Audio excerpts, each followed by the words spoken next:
하나님께서는 당신의 본질은 하나님의 영으로 우리를 창조하셨습니다. 그래서 창세기 2장 7절 말씀에 하나님께서 사람을 흙으로 만드시고 그 코에 생기를 불어넣으시니 생영이 되었다. 즉 생명체, 살아있는 영적인 존재가 되었음을 말해주죠. 이에 사도 바울도 고린도전서 15장 45절의 말씀에 기록된 바라고 말하며 바로 창세기 2장 7절 한 번 더 말씀하면서 첫사람 아담은 산영이 되었고 마지막 아담인 하나님 예수 그리스도는 살려주는 영이 되었다고 말하며 하나님의 본질이 살려주는 영이며 그 살려주는 영의 형상을 따라 지음받은 우리는 산영이 되었다고 표현하죠. 그러면서 하나님의 본질인 영이신 하나님은 우리들을 산영으로 만들어 주셨을 때 요한복음 4장 24절의 말씀에 하나님은 영이니 예배하는 자가 영과 진리로 예배할지니라 라고 말하며 하나님의 본질을 따라 지음받은 산영이 된 영적인 존재인 우리는 영으로 하나님을 온전히 예배하는 예배자가 되어야 한다는 사실을 가르쳐 주고 있습니다. 이만큼 살아있다는 증거요, 내 안에 생명이 있다는 증거요, 내 안에 성령 충만하다는 증거가 바로 무엇으로 드러나냐? 하나님을 온전히 예배함으로 드러난다는 것을 먼저 말씀하고 있지요. 이에 주님께서는 우리에게 이 예배의 개념을 말씀해 줌에 있어서 이제 오늘부터는 예배에 대한 정의라는 그런 제목을 가지고 성경의 말씀하는 예배에 대한 개념으로 예배의 정의를 내려보고자 원합니다. 특별히 출애굽의 과정 속에서 하나님이 우리에게 원하는 예배가 무엇인가에 대한 부분을 약 한 4가지 정도로 한번 살펴보고자 합니다. 그 첫 번째가 뭐냐? 경배입니다. 그래서 출애굽기 4장 31절 말씀에 머리를 숙여 하나님께 경배하였다라고 표현하며 하나님을 경배한다고 할 때 그 경배한다는 단어가 샤하라는 단어입니다. 히브리어 샤하는 어떤 뜻을 가지고 있냐? 절하다는 뜻을 가지고 있어요. 자, 눈에 보이는 자세는 절하다예요. 이 절하다는 것을 우리가 또 다른 단어로 표현할 때 경배하다 또는 예배하다 이렇게 해석을 하고 있는 것이죠. 절한다는 것은 결국 무엇이냐? 나 자신을 철저히 낮추고 하나님을 높여드리는 것을 바로 절하다라고 표현한다는 사실이죠. 그래서 창세기 24장 52절의 말씀에 바로 아브라함의 종 엘리에셀이 하나님 앞에 온전히 영광을 돌리며 땅에 바짝 엎드려 여호와께 절하였다 이렇게 표현해요. 근데 이 절하였다는 원어가 역시 샤하라는 원어예요. 그랬을 때 이 절한다는 원어를 새 번역 성경에서는 경배했다 이렇게 표현하고 쉬운 성경에서는 예배했다 이렇게 표현해요. 근데 유일하게 개역 성경과 개역 개정 성경은 하나님께 절하였다 이렇게 표현합니다. 실제로 바로 이 아브라함의 종 엘리에셀이 하나님의 은혜가 너무너무 감사한 거죠. 어떤 은혜가 감사하냐? 지금 이삭의 아내를 찾으러 고향으로 가던 중인데 거기서 하나님이 주시는 은혜 가운데서 바로 이와 같이 하나님의 사람 딸을 만남에 있어서 그 딸을 하나님께 온전히 드림에 있어서 감사해서 너무너무 감사해서 바로 즉시로 엘리에서는 하나님께 엎드려 절하였음을 표현하면서 마음속 깊은 곳에서는 하나님께 경배 예배를 드렸음을 우리에게 분명히 알려주고 있는 것입니다. 자, 그렇게 경배할 때, 절했을 때 따르는 행동이 있어요. 무엇이냐? 머리를 숙였다 이런 단어가 있고요, 땅에 엎드렸다 이런 단어가 있고요, 그리고 머리를 숙였다 뿐만이 아니라 무릎을 꿇었다라는 이런 단어 행동이 분명히 같이 유발되고 있습니다. 그렇죠? 절하기 위해서. 그래서 하나님을 경배했을 때 머리를 숙임도 있고 무릎을 꿇음도 있고 또는 땅에 바짝 엎드렸다는 사실 자체가 기록되어 있습니다. 그런데 또 다른 각도로 보면 머리를 숙였다 또는 무릎을 꿇었다 또는 땅에 엎드렸다는 것은 회개하는 또 다른 우리의 자세를 또한 유추해 주기도 해요. 회개할 때 심령 속에서 머리를 옷을 찢고 머리에 죄를 쓰는 것도 있지만 내 삶의 모습이 가장 낮은 곳으로 내려가서 무릎을 꿇었고 바짝 엎드렸고 머리를 숙이는 행동을 통해서 나는 죄인임을 고백하는 또 다른 행동을 이와 같이 유발하고 있기도 하다는 사실이죠. 맞습니다. 이렇게 하나님께 영광으로서 내가 바짝 낮을 뿐만 아니라 내가 죄인임을 시인하는 자세로서 바짝 엎드린다는 것을 얘기해 주고 있죠. 대표적으로 욥입니다. 그래서 욥기서 1장 20절의 말씀에 보면 욥은 바로 겉옷을 찢고 머리털을 밀고 땅에 엎드려서 주님을 경배했다라고 표현해줘요. 자, 이 사건은 어떤 사건이냐? 대단히 안타깝게도 욥의 재산을 다 빼앗겼고 10 자녀가 다 죽습니다. 이 자녀가 죽는 것을 보면서 욥은 통곡하고 애통하는 심령 가운데 바로 무릎을 꿇어 땅에 엎드려 주님을 경배했다고 하는 것이죠. 이것은 결국 뭐냐? 단순히 슬픔을 표현하는 차원을 뛰어넘어서 내가 지금 회개하고 있음을, 내 죄임을 고백합니다. 이 아버지의 죄 때문에 혹시라도 아들들이 죽지 않았을까, 자녀들이 죽지 않았을까 애통하는 철저히 애통의 자세를 보여주면서 무릎 꿇어 회개하고 있으니 이것이 바로 주님을 경배하는 자세임을 보여주고 있는 것이죠. 또한 더불어 다윗도 역시 마찬가지입니다. 다윗이 사랑하는 아들이 그만 태어나자마자 죽습니다. 우리 아내 바세바를 통해서 낳았을 때 결국 죽고 말았을 때 이 죽은 아들을 통해서 그는 철저히 회개하며 금식하고 하나님을 경배했다는 사실을 사무엘하 12장 16절과 20절에 기록합니다. 맞습니다. 금식했습니다. 그리고 철저히 밤새도록 땅에 바짝 엎드렸습니다. 회개하는 것이죠. 아버지 다윗의 음란의 죄로 말미암아 사는 자녀가 죽었어요. 철저히 다스는 회개합니다. 그리고 그는 뻘떡 일어서 주님을 경배했다라고 표현을 통해서 우리가 지금 주께 나아가는 경배의 자세가 어떤 자세임을 보여주니 나를 철저히 낮추되 단순히 낮춤이 아니라 내가 죄인임을 인정하면서 욥과 같이 다윗과 같이 낮아지고 낮아지는 그 길, 그래서 주님만을 높여 찬양하는 것이 경배의 예배의 개념임을 우리에게 잘 알려주고 있습니다. 이 삶을 실제로 살으신 분이 있습니다. 누구입니까? 바로 예수 그리스도입니다. 즉 예수 그리스도는 경배자의 삶, 예배의 삶을 살았으니 하나님과 동등됨에도 불구하고 동등됨으로 여기지 아니하시고 자기를 낮추어서 십자가에 죽기까지 복종하셨다고 말하며 예수님 스스로가 경배자의 길을 걸어가셨으니 경배의 예배의 삶을 살았다는 거죠. 그래서 빌립보서 2장 6절과 8절 말씀을 통해서 보면 이 말씀이 그대로 기록되어 있어요. 하나님과 동등됩니다. 그렇죠? 그런데 그 모습을 포기하셨어요. 그리고 이 성건용 목사와 더불어 우리 모두를 구원하기 위해서 예수님 스스로 가장 낮은 자로 내려왔어요. 낮은 자로 내려왔던 당신이 죄인이 되었다는 거죠. 죄가 없음에도 불구하고 죄인의 위치로 오셔서 친히 십자가에서 죽으심을 통해서 우리를 완벽하게 용서해 주시는 은혜의 길을 열어가신 십자가의 길, 그 길이 바로 경배자의 예배자의 길인 것입니다. 그 일을 완성하신 주님은 우리도 똑같은 말씀하셨어요.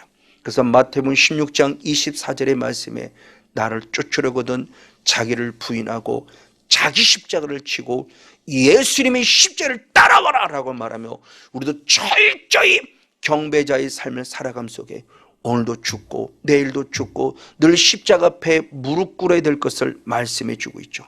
이것이 내가 죄인임을 시인하고 인정하고 고백하는 겁니다. 그래서 사도 바울은 갈라디아서 2장 20절의 말씀에 그리스도와 함께 십자가에 못 박혀 죽었다라고 표현해요. 그것도 한 번이 아닙니다. 고린도 전서 15장 31절 말씀에는 날마다 죽었다고 표현해 주고 있습니다. 그럼 죽는다는 것은 과연 무엇을 말할까요? 이건 영적인 의미 속에 죄와 상관된 것을 말하죠. 그래서 로마서 6장 6절 말씀에 옛사람이 죽었다고 하는 표현은 다시는 죄짓지 않기 위함이다 라는 말씀을 통해서 결국 뭐냐? 죄에 대해서 죽은 걸 말해요.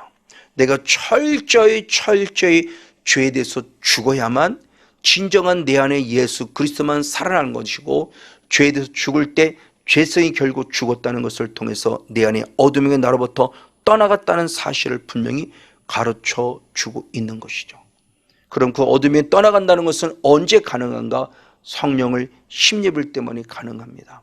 그래서 마태복음 바로 12장 28절 말씀에 성령을 힘입어서 귀신을 쫓아냄으로 말미암아 우리 안에 이미 하나님의 나라가 이루어진 것을 증명해 주고 있으니 바로 이와 같은 모습을 통해서 성령이 필요한 것이죠. 그래서 주님께서는 똑같은 의미 속에서 요한복음 4장 24절에 말씀할 때도 하나님은 영이시니 예배하는 자가 영과 성령과 진리 말씀으로 예배할지니라고 말하며 성령을 통해서 예배할 것을 말씀합니다. 이게 바로 경배 예배입니다. 그럼 이 경배 예배인 성령으로 이게 무엇을 해주시는가? 요한복음 16장 7절과 8절 말씀을 통해서 보혜사 성령이 우리에게 오셔서 가장 먼저 하시는 일이 무엇이냐? 우리 죄에 대해서 책망하신다고 말씀해요. 성령을 통해서 환상을 보는 것도 중요하고 예언을 하는 것도 중요하고 방언을 하는 것도 중요하고 귀신을 쫓아내는 것도 중요하지만 진짜 중요한 것은 우리 죄가 무엇인가를 책망받고 그 죄에 대해서 철저히 회개, 즉 경배 예배를 통해서 예수의 피로 깨끗하게 씻어내는 바로 그 삶이 우리에게 정말 중요함을 가르쳐 줍니다. 맞습니다. 바로 이렇게 회개할 때 어떤 일이 벌어지느냐? 사도행전 2장 38절의 말씀에 회개하여 죄사함을 얻으라. 그리하면 성령을 선물로 받으리라고 합니다. 맞습니다. 이렇게 성령을 받을 때 조금 전에 앞에도 말씀드린 대로 마태복음 12장 28절대로 그 성령을 힘입어서 내게 남아는 죄성 마귀를 쫓아냄으로 말미암아 가장 확실한 하나님의 나라를 이루는 승리의 삶을 살 수 있다는 바로 중요한 것을 알려줍니다. 이것이 바로 경배 예배입니다. 그래서 나는 철저히 죄에 대해서 죽음으로 말미암아 오직 내 안에 예수님만 살아계셔서 하나님을 경배하는 거룩한 예배의 성공자가 되어지기를 예수님의 이름으로 간절히 축복하고 축원을 드립니다. 그러나 반면에 두 번째는 어떤 예배가 있느냐? 섬김의 예배가 있음을 성경은 가르쳐 줍니다. 대표적으로 출애굽기 3장 12절 말씀에 하나님께서 모세를 애굽 땅으로 보내요. 애굽 땅에서 이스라엘 백성을 구원해냈을 때 이 산에서 나를 섬기게 하라라고 말씀하며 하나님이 모세를 이스라엘 백성에 보낸 목적, 애굽에 보낸 목적, 그래서 애굽에서 끄집어내므로 말미암아 우리를 구원하신 목적을 말씀합니다. 우리를 구원하신 궁극적인 목적은 이 산에서 맞습니다. 지금 이 본문으로는 시내산의 바로 이 산에서 이 호렙산에서 하나님을 섬겨라 라고 말하고 있습니다. 바로 두 번째로 섬김의 예배입니다. 이 섬기다라는 원어가 아바드라는 원어인데 이 아바드라는 원어는 무슨 뜻을 가지고 있냐? 일하다라는 뜻을 갖고 있고요, 봉사하다는 뜻을 갖고 있고요, 시종 들다라는 뜻을 가지고 있고 섬기다는 뜻을 가지고 있어요. 근데 이게 하나님의 거룩한 명령입니다. 거룩한 주님의 요구입니다. 그래서 신명기 10장 12절 말씀에도 이스라엘 여호와 하나님께서 내게 요구하는 것이 무엇이냐라고 말하며 주님의 거룩한 요구가 있으니 무엇보다 하나님 아버지를 사랑하고 경외할 때 다른 것이 아니라 마음을 다하고 목숨을 다하고 성품을 다해서 여호와 하나님을 섬기는 것이다라고 표현할 때 그 섬기다는 원어가 바로 아바드라는 원어입니다. 맞습니다. 그럼 그 섬긴다고 하는 것은 결국 무엇이냐는 겁니다. 역시 내 힘으로 섬길 수 없어요. 경배의 예배를 통해서 철저히 회개하고 회개를 통해서 죄사함 받았으면 아까 말씀드린 대로 사도행전 2장 38절에서는 성령을 선물로 받는다고 그랬어요. 맞습니다. 이제 우리 성령을 선물로 받아서만 우리가 온전히 주님을 섬길 수 있는 거예요. 그래서 사도 바울도 말하는 모습 가운데서 바로 빌립보서 3장 3절의 말씀에 너무너무 중요한 말씀을 했으니 성령으로 봉사하라 라고 말하며 그 봉사가 하나님께 드리는 거룩한 섬김을 말씀해 주고 있어요. 그 섬김이 결국 뭐냐? 라투리오라는 원어입니다. 라투리오라는 원어가 로마서 12장 1절 말씀에 너희 몸을 하나님이 기뻐하는 거룩한 산 제사로 드리라. 이것이 드릴 영적 예배니라고 할 때 그 예배의 개념과 동의어입니다. 우리는 분명히 예배라고 되어 있지만 라트 레이아라는 원어로서 킹제임스 흠정역 번역본에서는 합당한 섬김이다 말하면 그 예배가 바로 섬김이에요. 그래서 섬김이란 라트 레이아는 명사이고 그것이 어디로부터 섬기다 봉사는 뜻을 가진 바로 라트 류라는 원에서 파생된 단어로서 성령을 힘입어서 하나님께 온전히 봉사하는, 그리고 오직 예수님을 자랑하고 육신을 신뢰하지 않는 그 사람이 영적 할례당이다. 즉 진정한 주님을 섬기는 자임에 대해서 성경은 말씀하고 있다는 사실이죠. 맞습니다. 그러면서 구약에도 똑같은 말씀을 하고 있죠. 민수기 8장 11절 말씀에 하나님께서 이스라엘 백성들 가운데 레위인을 하나님께 드리라고 표현합니다. 즉 섬긴다는 것은 가장 먼저 나 자신을 주께 드리는 거예요. 그래서 다시 민수기 8장 11절에 보면 하나님께 드리는 거룩한 요제가 되는데 이것이 여호와께 봉사케 하기 위함이라고 말하며 나 자신을 드림이 하나님께 섬김이니 그 봉사한다는 원어가 역시 똑같이 말씀드린 아바드예요. 하나님을 섬기는 거고 하나님께 일하는 거고 하나님께 봉사하는 겁니다. 누가? 레위 족속들이. 부족하지만 지금 이 순간에 우리에게 적용시키면 여기는 성권용이라는 목사가 하나님의 일을 위해서 전폭적으로 나 자신을 드림으로 말미암아 하나님을 예배하는 예배의 성공자가 되어야 한다는 것이죠. 경배의 예배를 통해서 드리는 것뿐만이 아니라 섬김의 예배자로서 이 몸으로 하나님께 드리는 거라는 겁니다. 그래서 앞서서 말씀드린 로마서 12장 1절 말씀에 너희 몸을 하나님이 기뻐하는 거룩한 산 제사, 이 몸이 성령이 임하심으로 말미암아 하나님께 드린 거룩한 바로 산 제물이 될 것을 말씀해 주고 있는 것이죠. 맞습니다. 바로 이 모습이에요. 이렇게 해서는 철저히 성령을 받아야만 할진데 그 성령을 받으려면 역시 무엇 해야 되느냐? 역시 앞에서 말씀드렸지만 사도행전 2장 38절의 말씀에 회개하라. 그리하면 제삼을 얻을 것이며 성령을 선물로 받는 것이죠. 맞아요. 이렇게 철저히 회개해서 제삼 받으면 이제 우리의 몸은 어떻게 되느냐? 고린도전서 6장 19절의 말씀에 성령님이 임하신 거룩한 성전이 된다는 거예요. 이제는 우리의 몸과 마음이 하나님을 예배할 수 있을 만한 거룩한 성전이 되었습니다. 그런 성전된 이 몸이 어떻게 되느냐? 베드로가 말하기를 베드로전서 2장 5절에 말씀했을 때 너는 신령한 집으로 세워진다. 즉 성전으로 세워진다.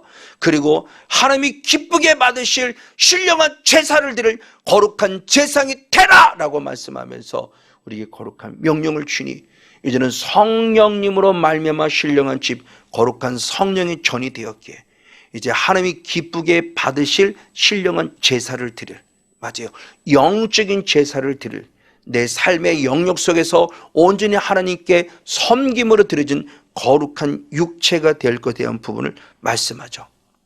이것이 바로 주님께 봉사하는 자입니다. 그래서 다시 한 번 더 앞에서 말씀드렸듯이 빌립보서 3장 3절의 말씀에 성령으로 봉사한다라고 표현했어요. 그 봉사한다가 바로 섬긴다는 의미를 갖고 있는 언어와 똑같다는 사실이죠. 그래서 우리가 늘 주님 앞에 헌신되고 섬기는 봉사자로서의 바로 삶이 하나님을 섬기는 거룩한 예배자임을 말씀해 주고 있습니다. 특별히 하나님을 섬긴다고 할 때 여러 가지 많은 일들을 통해서 섬기는 것도 분명히 섬기는 겁니다. 근데 조금 더 영적 원리를 살피면 아주 중요한 게 요한일서 4장 7절의 말씀해 볼 때 하나님의 본질을 사랑이다라고 표현하면서 하나님의 본질인 그 성령이 우리 안에 거면 서로 사랑하라 그랬어요. 사랑할 때 하나님께로 난 자임을 증명할 뿐만 아니라 하나님을 안다라고는 증명이 된다는 거예요. 이건 너무너무 중요한 영적 의미를 갖습니다. 하나님을 내가 하나님께로부터 나서 하나님을 안다는 증명이 뭐냐? 서로 사랑할 때요.